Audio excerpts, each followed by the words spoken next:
आज से संसद का मॉनसून सत्र शुरू हुआ और पहले ही दिन बढ़ती महंगाई पर लोकसभा में जमकर हंगामा हुआ। इसकी वजह से संसद के दोनों सदनों की कार्यवाही कल तक के लिए स्थगित कर देनी पड़ी। 12 अगस्त तक चलने वाले इस सत्र में संसद की 18 बैठकें होंगी और इस सत्र के लिए सरकार ने 32 बिल लिस्ट करवाए हैं। देश को नए राष्ट्रपति, नए उपराष्ट्रपति, उनका मार्गदर्शन प्रारंभ होगा। हम हमेशा सदन को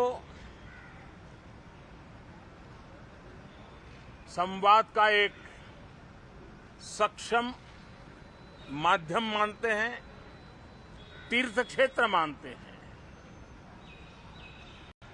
जहां खुले मन से संवाद हो,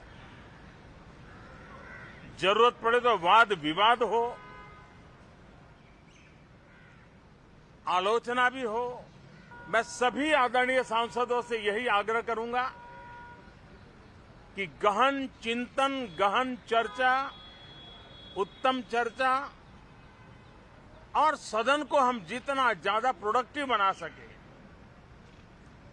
सदन को जितना ज्यादा फ्रूटफुल बना सके, उसलिए सबका सहयोग हो और सबके प्रयास से ही लोकतंत्र चलता है। संसद का मॉनसून सत्र शुरू हो चुका है और शुरुआत से ही विपक्ष सरकार को घेरने में जुट गया है। सरकार की कोशिश नए बिलों को पास कराने की है। ज्यादा जानकारी लेकर हमारे साथ जुड़ रहे हैं हमारे सहयोगी प्रकाश प्रियदर्शी। प्रकाश, आप बताएं कि आज संसद में एग्जैक्टली क्या क्या हुआ, क्योंकि हमें पता चल रहा है कि संसद का जो सेशन था वो काफी धमाकेदार हुआ और जो कार्यवाही थी वो भी स्थगित कर देनी पड़ी।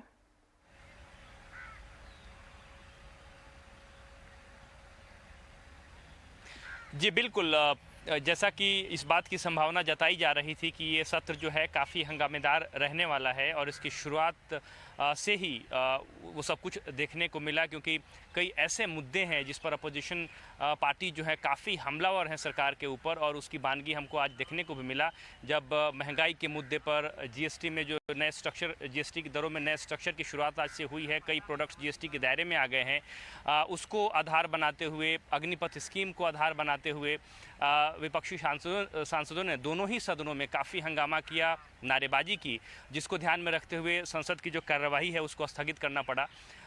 इसके अलावा हालांकि इस हंगामे के बीच में कई अहम बिल भी जो है राज्यसभा में उसको पेश किया गया, हालांकि उस पर चर्चा नहीं हो सकी। इसके अलावा लोकसभा में एक सवाल के जवाब में, एक रिटन रिप्लाई में वित्त मंत्री ने क्रिप्टो करेंसीज के ऊपर अपना बयान दिया, जिसमें कई अहम बातें जो है निकल कर आई। वित्त मंत्री ने कहा कि क्रिप्टो के ऊपर चर्चा चल रही है, हालांकि आरबीआई जो है क्रिप्टो करेंसीज के पक्ष में नहीं है और वो इस बात के पक्ष में है कि इसको पूरी तरीके से बैन कर दिया जाए। आरबीआई का ये मानना है कि मौजूदा समय में कोई भी करेंसी जो है वो या तो सरकार की तरफ से जारी की जाएगी या सेंट्रल जो बैंक्स है उसकी तरफ से जारी की जाएगी, लेकिन क्रिप्टो करेंसीज के साथ ऐसा नहीं है। दूसरी तरफ अगर क्रिप्टो करेंसीज में जो ट्रांजैक्शन है वो जारी रहता है, उसको बढ़ावा दिया जाता है, तो अर्थव्यवस्था के लिए काफ़ी घातक साबित हो सकता है। ये आरबीआई का आकलन है और इसका जिक्र वित्त मंत्री ने किया संसद में। साथ ही साथ उन्होंने ये भी कहा कि सरकार का ये मानना है कि क्रिप्टो करेंसीज के ऊपर कोई भी लेजिस्लेशन अगर बनाया जाता है, कोई भी कानून का पालन किया जाता है, तो उसके लिए ज़रूरी है कि पूरी दुनिया में इसको एक साथ लागू किया जाए, क्योंकि एक देश अगर इसको लागू करता है तो फिर बहुत ऐसे मसले हैं जो कि कानूनी पेचीदगी पैदा होंगी और आने वाले दिनों में इससे दिक्कतें पैदा हो सकती है।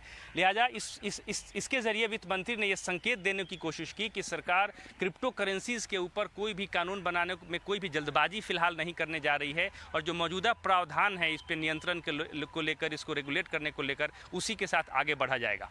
जी प्रकाश, ये सारी जानकारी हमारे साथ शेयर करने के लिए। उम्मीद है कि जैसा कि प्रधानमंत्री ने सभी से अपील की कि संसद सत्र को ज़्यादा से ज़्यादा प्रोडक्टिव बनाया जाए, वैसा ही कुछ होने को होगा। अब रुक करते हैं।